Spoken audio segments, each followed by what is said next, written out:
Hello friends, so we are going to discuss chapter number 3, that is current electricity, and this chapter is very easy among all electricity chapters. Okay, so you are going to enjoy this chapter. आज जो हम करने वाले हैं, you might have studied little bit from your 9th and 10th standard. Okay, so let us start. तो सबसे पहले topic 3.1 है which is इंट्रोडक्शन. तो उसमें दो तीन पॉइंट्स है that we are going to discuss. So first thing is, what is current? Okay, so you might have heard that when we are talking about the current, तो ऐसा नहीं है कि सिर्फ इलेक्ट्रिसिटी में ही करंट होता है. वाटर करंट ये भी शायद आपने सुना होगा, या फिर एयर करंट है ऐसा भी सुना होगा, right? So whenever we are having something which is moving, तो उसका एक मेजरमेंट पर्सपेक्टिव है करंट, राइट? तो जब हम इलेक्ट्रिक करंट की बात करते हैं, so it is related with a moving of charges, right? Current constitutes moving charges, right?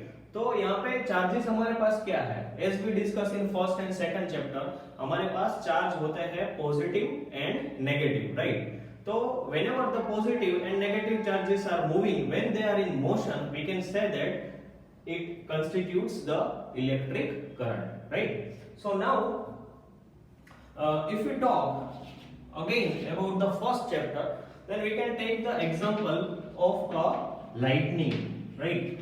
Lightning thunderstorm में दो क्लाउड्स है, एक पॉजिटिव है, पॉजिटिव पोलराइज है, दूसरा है वो नेगेटिवली चार्ज है, and we know that whenever they are come near, so there will be a lightning. So that is what exchange of charges. ये पॉजिटिव है, ये नेगेटिव है, and there will be exchange of charges during which there will be a lightning, right? So at this time we can say that yes, there was a current in between the two clouds. Why? Because there were charges which were in motion. लेकिन इसमें एक खास बात है, क्या है कि जो करंट फ्लो हुआ है, that is for a moment. For a while you will see the lightning. उसके बाद कुछ नहीं. क्यों? क्योंकि उसके बाद ये जो क्लाउड्स है वो न्यूट्रलाइज हो जाता है, राइट? सो ये जो लाइटनिंग है या जो भी इलेक्ट्रोस्टैटिक में हम पढ़े हैं, उसमें करंट है वो फ्लो तो होता है, but that is for a while, थोड़े टाइम के लिए ही फ्लो होता है. तो यहाँ पे ये मोमेंटरीली होगा, right?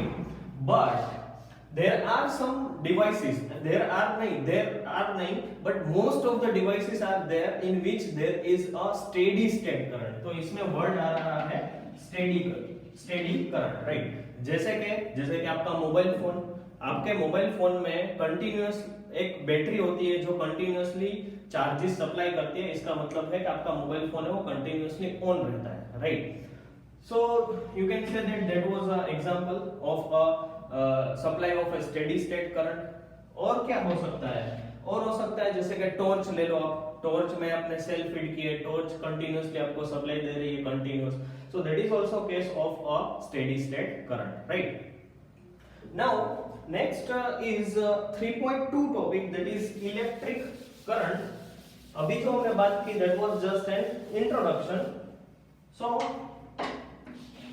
let us consider that we are having a cylinder, okay, and I am just representing this as a forward direction. अगर मैं पॉजिटिव एक्स एक्सिस में जा रहा हूं तो उसे मैं बोलूंगा कि मैं फॉरवर्ड डायरेक्शन में जा रहा हूं. सो ऑब्वियसली ये हो गई reverse direction, right? Okay, now मान लो कि यहाँ पे तीन पॉजिटिव चार्ज है जो फॉरवर्ड डायरेक्शन में जा रहे हैं, और दो पॉजिटिव चार्ज ऐसे हैं कि जो रिवर्स डायरेक्शन में जा रहे हैं.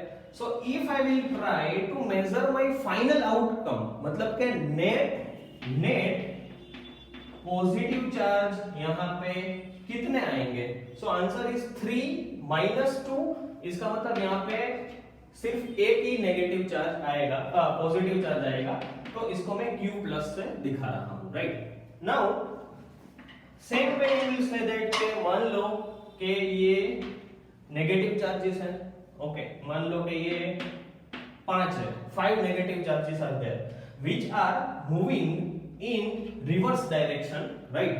And I have let us say 3 charges are there which are moving in positive direction. तो अगर मैं पूछूं कि यहाँ पे net नेगेटिव चार्ज कितने होंगे? तो ये 6 है, ये 3 है, forward direction is plus, so 3 minus 6 and that is how answer comes to -3. Now if I'll ask you how much total charge has been moved, total charge का मतलब क्या होता है कि positive charge minus negative charge, तो ये हो गया Q माइनस, ये है Q माइनस, तो total charge which has been moved through this cylinder can be given as Q plus minus Q minus, right?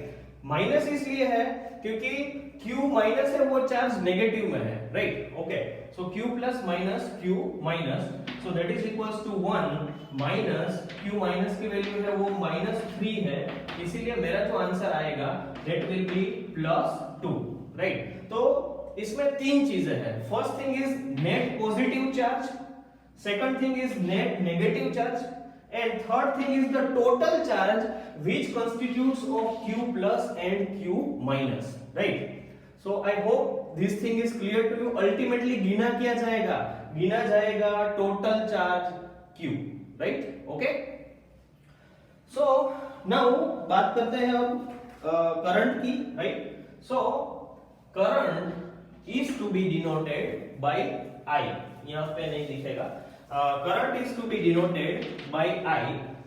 I can be given as number of total charges that has been moved out of cylinder or anything, okay, right? Wire भी हो सकता है, कोई cube भी हो सकता है, कोई भी आप एरिया चुन सकते हो, right? So I is equals to Q by T. तो ये क्या दिखा रहा है कि in certain time how much charge has been moved. मान लो कि आप बोलो कि 1 सेकंड में 10 electrons have been moved, okay, so you can calculate electron का चार्ज है that is Q is 1.6 into 10⁻⁻⁹. तो अब इसको मल्टीप्लाई करके डिवाइड बाय 1 करोगे and you will get the answer, right? So it is very simple, okay. Sometimes what happens, it is not necessary that कि ये जो करंट है I है वो हमेशा स्टेडी ही हो. Why it is so? Because अगर आपका जो लोड है वो बदलेगा तो करंट है वो भी बदलेगा. मैं आपको we can discuss that कि अगर हमारे पास एक लैंप है तो लैंप है उसका करंट कंजम्पशन है वो सपोज 1 एम्पियर के आसपास होता है, लेकिन अगर एयर कंडीशनर है उसको ऑन रखा है तो it may be possible that कि वो 5 एम्पियर या फिर 7 एम्पियर का करंट लेता है, right? It may be possible that in your house you have switched on just lamp, so at that time current consumption is 1 ampere. It may be possible के summer हो गया है और आपने एसी भी चला लिया, पंखा भी चला लिया और लैंप भी चला लिया, so at that time current consumption is increase. अगर करंट बढ़ेगा तो इसका मतलब क्या हुआ कि करंट है वो टाइम का फंक्शन है, टाइम के हिसाब से करंट है वो बदल सकता है, ऐसा जरूरी नहीं है कि वो स्टेडी हो. हाँ, अगर हम आपके मोबाइल फोन की बात करें तो इन mobile phone there is a steady state current until and unless you are not using it. Once you will start playing PUBG, okay, then after you might have realized that आपका phone जल्दी से गर्म हो रहा है. क्यों गर्म हो रहा है? There is a large computational power और वो कंप्यूटेशनल पावर के लिए करंट चाहिए, तो करंट चाहिए, कंप्यूटेशनल पावर, उसके बाद हीटिंग एंड उसके बाद thermal shutdown of phone, right? So this is how it works. I is equals to Q by T नहीं लिखना है. If it is not a steady state current और मुझे फाइंड आउट करना है, if I want to find out the I of t, it is a function of t, तो मुझे क्या करना पड़ेगा? The value of the time should be as small as possible. आपको अगर याद हो क्लास 11 में वेलोसिटी हम लेते थे, उसके बाद था इंस्टेंटेनियस वेलोसिटी, तो उसमें क्या करते थे? Value of delta T should be as small as possible, right? तो वही बात है यहीं पे, right? So I of t can be given as I will take the limit. So limit delta t tends to 0 delta Q by delta T, right? तो ये भी एक इक्वेशन है, right? Okay, now what is the unit? So everybody knows, right, कि current का unit है वो amperes में है एम्पियर की एग्जैक्ट डेफिनेशन है वो भी आगे जाके हम देखने वाले हैं, बट अभी के लिए you should know that if it is current then its unit is ampere, right. Home appliances की बात करें तो उसमें ampere is use widely, but जब हम किसी के छोटे इक्विपमेंट्स की बात करते हैं, टॉयज है या फिर छोटे इलेक्ट्रॉनिक्स इक्विपमेंट, तो उसमें जो करंट कंजम्पशन है वो एक्सप्रेस होता है मिलियम्स में, that is milli amperes, short में बोलेंगे मिलियम्स, ओके। फिर माइक्रो में भी काम करते हैं, राइट, माइक्रो एम्पियर्स में भी काम करते हैं। अगर हम किसी ट्रांसफॉर्मर या ऐसी कोई बड़ी चीज है उसका एनालिसिस करें तो उसमें तो करंट होता है 100 एम्पियर्स और 1000 amperes, it is like this. तो ये like it is having very wide range, it depends on the equipments on which we are working, right? So that's all about the primary data, primary fundamentals about the current, okay? Thank you.